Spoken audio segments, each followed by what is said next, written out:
এইবাৰ ৰাজ্যত আৰম্ভ হৈছে NHAIৰ বিশেষ উচ্ছেদ অভিযান। ৰাষ্ট্ৰীয় ঘাইপথত থকা বা ওচৰৰ দোকান দিয়াসকল সাৱধান। এইবাৰ ৰাজ্যত পুনৰ আৰম্ভ হৈছে NHAIৰ বিশেষ উচ্ছেদ অভিযান। বৰপেটা ৰোডৰ সমীপৰ মৌটুপুৰীত ৰাষ্ট্ৰীয় ঘাইপথত এইবাৰ প্ৰশাসনৰ উচ্ছেদ অভিযান।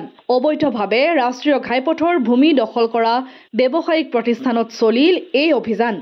বৰপেটা ৰোডৰ সমীপৰ শিমলাগুৰি, মৌটুপুৰীৰ আদি বিভিন্ন ঠাইত ৩১ নং ৰাষ্ট্ৰীয় ঘাইপথৰ ভূমিত দীৰ্ঘদিন ধৰি চলিল এই উচ্ছেদ অভিযান। এনেধৰণৰ অবৈধভাৱে ৰাষ্ট্ৰীয় ঘাইপথৰ একেবাৰে কাষত দোকান দিয়াৰ ফলত বহু সময়ত পথ দুৰ্ঘটনা সংঘটিত হৈ আহিছে। বিশেষকৈ মুন্নাফ আলী ভূমি আৰু MA ৰেষ্টুৰেণ্টৰ সীমাৰ মাজতে ৰাষ্ট্ৰীয় ঘাইপথৰ পৰা মৰা মানাহলৈকে থকা চৰকাৰী ভূমি বেদখলক কেন্দ্ৰ কৰি চলিছে এই অভিযান।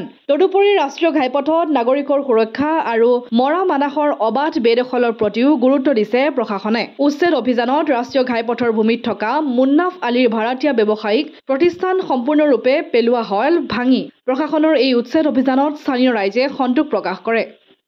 News desk report, Barpeta.